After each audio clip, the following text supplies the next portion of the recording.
Перед началом два коротких объявления. Если все еще тормозит YouTube, в описании ссылка «Как ускорить», мы его обновляем. А также, если вы в Израиле, 7 января в Тель-Авиве пройдет со мной встреча и наш спектакль «Жила-была Россия». Билеты тоже в описании.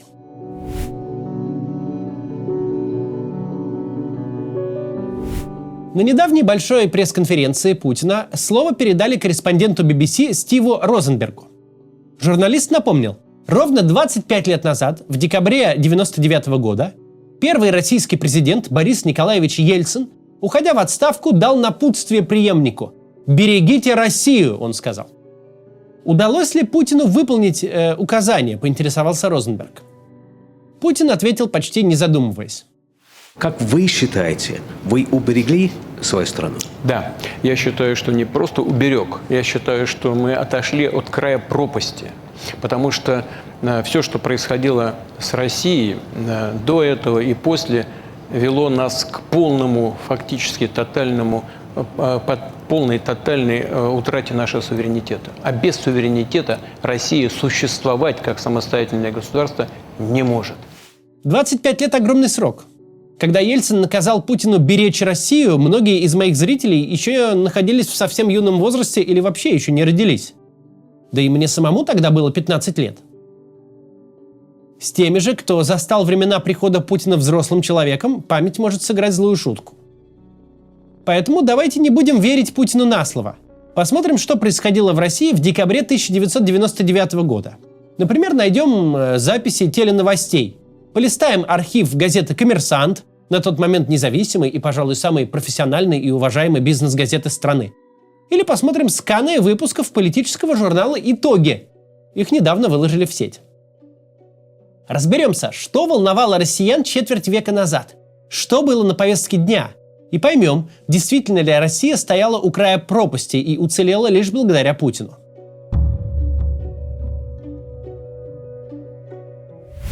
Момент со словами «берегите Россию» — это самый конец года, 31 декабря. Ельцин произнес знаменитое обращение, подал в отставку и демонстративно передал власть Путину. Но этот маневр сохранялся в строгом секрете до последнего. Предполагалось, что Ельцин доработает свой второй срок, и президентские выборы состоятся летом 2000 года. А главным политическим событием декабря 1999 станут выборы парламентские. Дума прошлого созыва была крайне оппозиционной, прокоммунистической, попила немало крови исполнительной власти и чуть не объявила импичмент Ельцину. Да и в целом ситуация в Кремле была непростой. Свежесозданная партия власти, движение «Единство» во главе с Сергеем Шойгу, должна была противостоять все тем же коммунистам и сильному левоцентристскому блоку «Отечество вся Россия».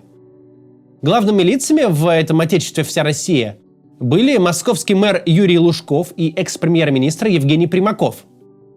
Результат не был предопределенным. В выпуске итогов от 14 декабря журналист Дмитрий Пинскер дает крайне пессимистичный прогноз. Партия власти окажется в Думе, однако мнение ее фракции ничего не будет решать, а мнение лидеров никого не будет интересовать. Судьба движения может оказаться еще более печальной, нежели судьба бывших проправительственных образований. Прогноз этот не сбудется. Единство вскоре превратится в Единую Россию и будет из цикла в цикл получать конституционное большинство на сфальсифицированных выборах. Но в 1999-м, когда Россия, по мнению Путина, стояла у края пропасти, партия власти провела в Думу лишь 73 депутата, с учетом одномандатников. То есть контролировала 16% голосов в парламенте, на треть меньше, чем коммунисты. А еще в Думе того созыва оказались «Отечество вся Россия», блок Жириновского и, от чего мы уж совсем отвыкли, либеральные партии. «Яблоко» и СПС набрали 49 мандатов на двоих. Сегодня о таком представительстве можно разве что мечтать. «Коммерсант», подводя итоги выборов, вовсю рассуждает о возможных коалициях и пишет, что «Единству» придется кооперироваться с «Яблоком», чтобы иметь возможность переголосовать коммунистов. Обычное дело для демократий и что-то совершенно немыслимое для современной путинской России. Дальше сравним выборы в парламент 99-го с нынешним раскладом сил. Сначала небольшая реклама. Согласно исследованию The Bell, за последние 3 года почти 50 тысяч человек уехали в Соединенные Штаты Америки. В страну, известную по фильмам и сериалам, страну иммигрантов и предпринимателей. Есть 3 основных способа туда переехать, не считая получения политубежища. Получить визу таланта О1 или EB1, получить визу через вашего работодателя H1B, EB2 или EB3, или податься на инвестиционную визу Е2. Для россиян она сейчас недоступна, но по-прежнему можно претендовать на L1. С ней можно открыть в США дочернюю компанию своей фирмы. Американские визы – это целый алфавит, а еще огромная система условий и многочисленных факторов, в которых без хорошего адвоката не разберешься. Такого адвоката вы можете найти в юридической фирме Birg Law. Эту фирму основал иммиграционный русскоязычный адвокат с более чем 30-летним опытом Юрий Бирг, который разработал собственный метод успешной иммиграции – Бирг-метод, основанный на обширной практике. Специалисты из фирмы Birg Law разработают стратегию конкретно под ваш случай, помогут выбрать наилучший вариант переезда и оформят все документы с учетом требований конкретных департаментов, чтобы и вы, и ваша семья, и ваш бизнес, и даже ваши сотрудники могли приехать в Штаты без проблем. Birg Law поможет, даже если другие адвокаты уже отказались рассматривать ваш кейс. Если вы хотите получить политубежище, Birg Law и здесь может помочь. Адвокаты заранее продумают план защиты в суде, выяснят предпочтения конкретных судей, чтобы представить ваше дело в удобном для них формате. Офисы фирмы расположены в Чикаго, Нью-Йорке, Филадельфии, Майами и Техасе. Ссылку на сайт я оставлю в описании. Также Юрий Бирг не так давно начал вести собственный YouTube-канал, где отвечает на распространенные вопросы о легальной миграции в США. Обязательно подпишитесь, если хотите переехать в Соединенные Штаты. Продолжаем. Спасибо, что смотрите рекламу. Это позволяет нашему каналу оставаться независимым. Не стоит идеализировать те выборы. На них было много черного пиара и разных грязных технологий. И не стоит считать Государственную Думу образца 99-го эталоном. Но, думаю, мало кто будет спорить, что получившийся тогда парламент намного больше отражал реальные политические предпочтения россиян и настроения, чем отражает нынешний. Там чуть что не включался бешеный принтер, готовый проголосовать за любую инициативу исполнительных властей. Не случалось единогласного принятия внесенных за день до этого решений, сразу в 3 чтениях за 2 дня. Невозможно представить Госдуму 99-го года, которая в едином порыве поддерживает вторжение в Украину и аннексию ее территорий. Невозможно представить массовое рвение тогдашних депутатов угодить администрации президента с вечным соревнованием, кто предложит больше запретительных законопроектов. Так когда же Россия стояла у края пропасти? В год, когда у нее был более-менее функционирующий инструмент сдерживания президента? Или в год, когда этот инструмент был сломан и превращен в балаган? Хорошо бы, если бы только бессмысленный, но на самом деле очень вредный. А президент может делать все, что хочет.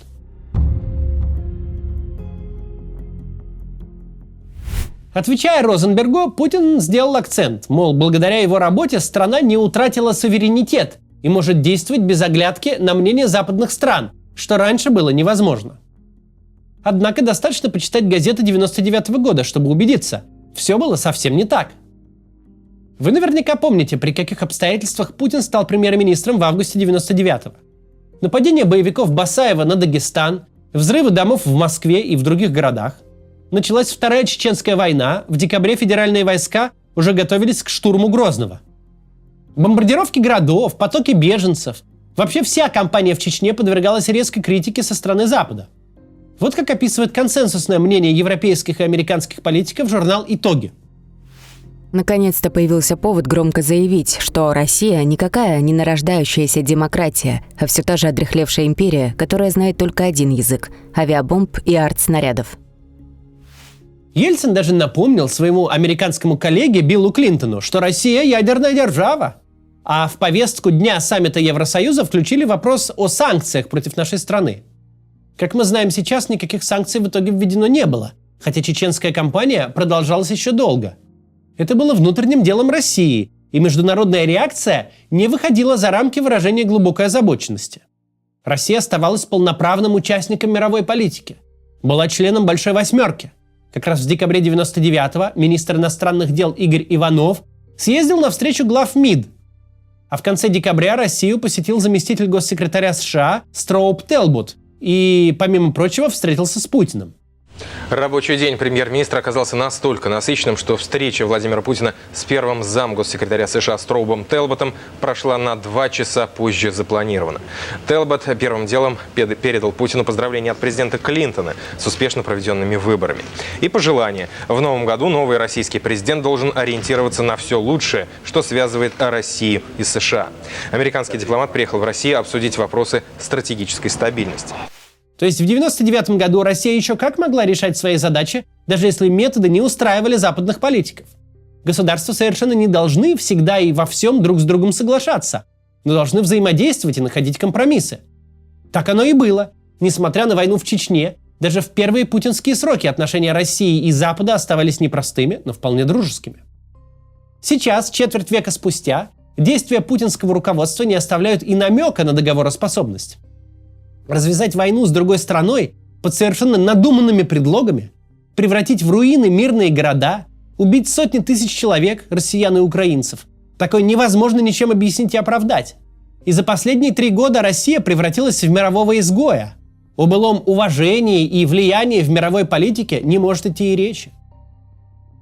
Что же больше похоже на пребывание у края пропасти? Время, когда российское государство, получая критику за свои действия, могло критику эту обсуждать и находить компромиссы?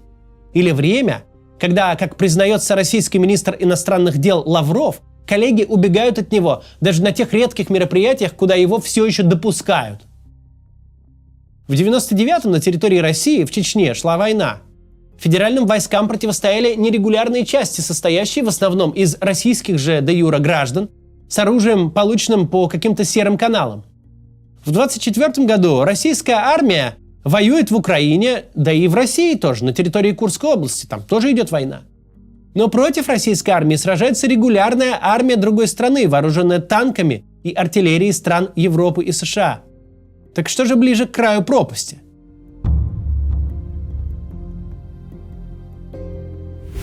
Есть ли что-нибудь, что действительно изменилось к лучшему за эти четверть века? Есть. Экономическая ситуация в России. Одна из главных задач российских властей в 1999 году – найти деньги на самые базовые вещи типа зарплат бюджетникам. «Коммерсант» приводит часть диалога Путина с главой Воронежской области. Вы, говорит, талантливый губернатор. Подумайте, где можно взять деньги на зарплаты. Все 90-е годы российский бюджет оставался дефицитным. Расходы превышали доходы. Покрывать разницу приходилось с помощью заимствований, внешних или внутренних. Внешние заимствования – это кредиты у организаций типа Международного валютного фонда, Лондонского и Парижского клубов. В декабре 1999-го «Коммерсант» много писал о том, как Михаил Касьянов, тогда министр финансов, пытается договориться о выдаче новых займов, об отсрочке и реструктуризации старых.